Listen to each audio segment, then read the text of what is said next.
बच्चों, स्वागत है आपका आपके इस चैनल टेस्ट सीरीज पर।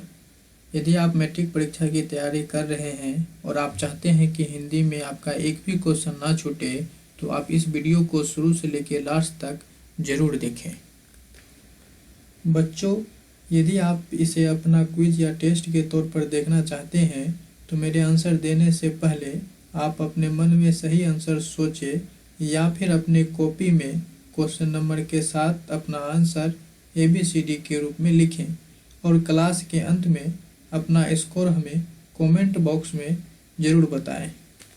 क्लास शुरू करने से पहले यदि आपने इस चैनल को अभी तक सब्सक्राइब नहीं किए हैं तो बेल आइकन दबाते हुए सब्सक्राइब जरूर कर लें। साथ ही मेरे हौसले और इस चैनल दोनों को बढ़ाने के लिए वीडियो को अपने दोस्तों तक शेयर करें।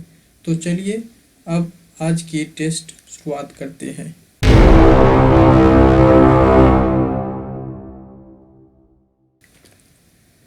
बच्चों, आज का हमारा टॉपिक है वर्णिका की वर्णिका, कक्षा 10 की वर्णिका का दही वाली मगम्मा, जो कि हमारा चैप्टर फर्स्ट है। चैप्टर का नाम क्या है? दही वाले मगम्मा। बच्चों, हम अपना टेस्ट सीरीज चालू करने से पहले चलिए थोड़ा सा चैप्टर के सारांश की बात कर लेते हैं। ये कहानी एक विधवा औरत की है और उसी के इर्द गिर्द ये कहानी घूमता रहता है, जो दही बेचकर अपने परिवार का भरण पोषण करती है।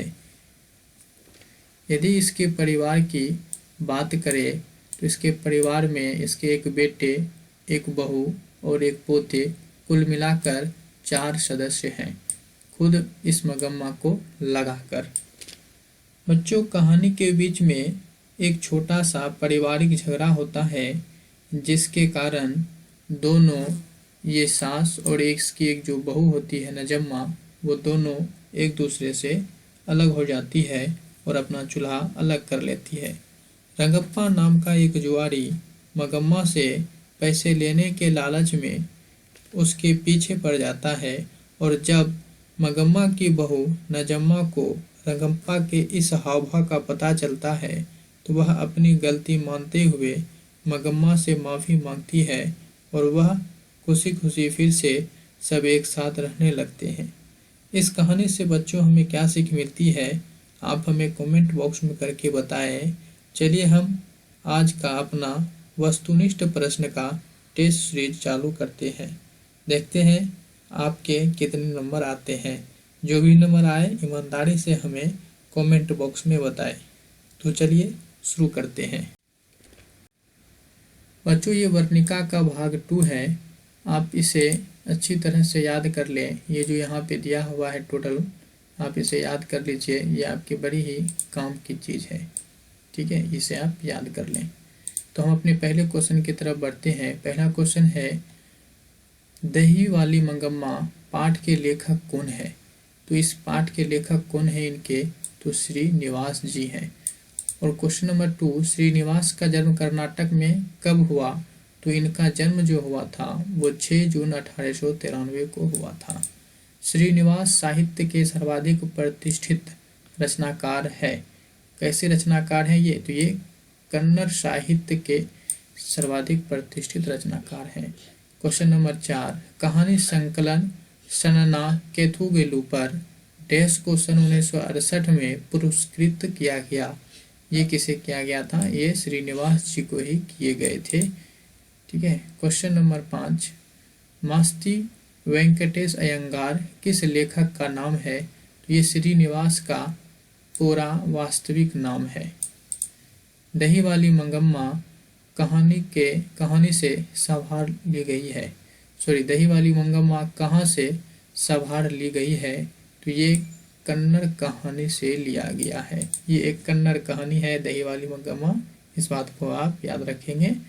दही वाली मंगम्मा कहानी का अनुवाद किसने किया? तो ये BR नारायण ने किया है। सभी ऑप्शन में नारायण है, आपको BR नारायण याद रखना है। दही कौन बेचती थी? तो दही मंगम्मा बेचती थी। ऑप्शन में कटप्पा है, बाहुबली कटप्पा मत समझ लीजिएगा। रंगप्पा डैश खेलता था, तो रंगप्पा क्या खेलता था, तो वो एक जुआरी था, तो वो जुआ ही खेलेगा। रंगप्पा अपना पैसा सुरक्षित कहाँ रखना चाहती थी, तो ये जो लेखक की माँ थी उसी के पास ये अपना दुख दर्द बताती थी और उसी के पास अपना पैसा रखना चाहती थी।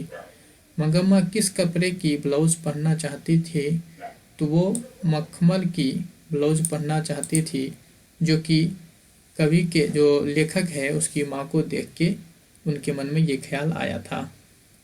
रंगप्पा का घर कहाँ था, तो रंगप्पा का घर था वेंकटपुर में, रंगप्पा का घर था।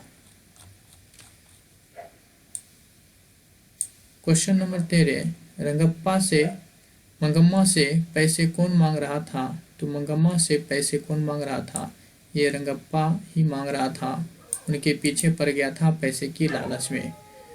मंगम्मा की बहू डैश थी, तो मंगम्मा की बहू का नाम क्या था, तो मंगम्मा की बहू का नाम नजम्मा था, जिनका एक पुत्र था और इसी पुत्र की वजह से इन दोनों में झगड़े भी हुए थे और इसी पुत्र के कारण दोनों एक दूसरे से मिल भी गए। मंगम्मा का झगड़ा किससे हुआ था, तो मंगम्मा का झगड़ा उसकी बहू जो है, इनका नाम नजम्मा है, उनसे हुआ था।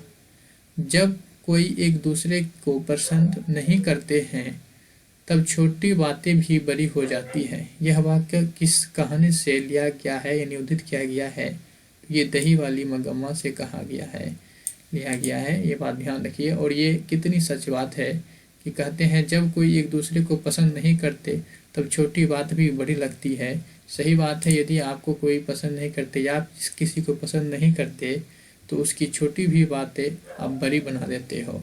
तो चलिए आज का यही हमारा टॉपिक था जो ख़त्म हुआ। आपका कितना स्कोर आया कमेंट में बताएं।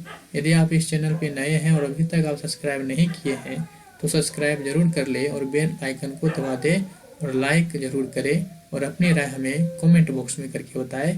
तो चलिए मिलते हैं अगले वीडियो में, तब तक के लिए बाय बाय।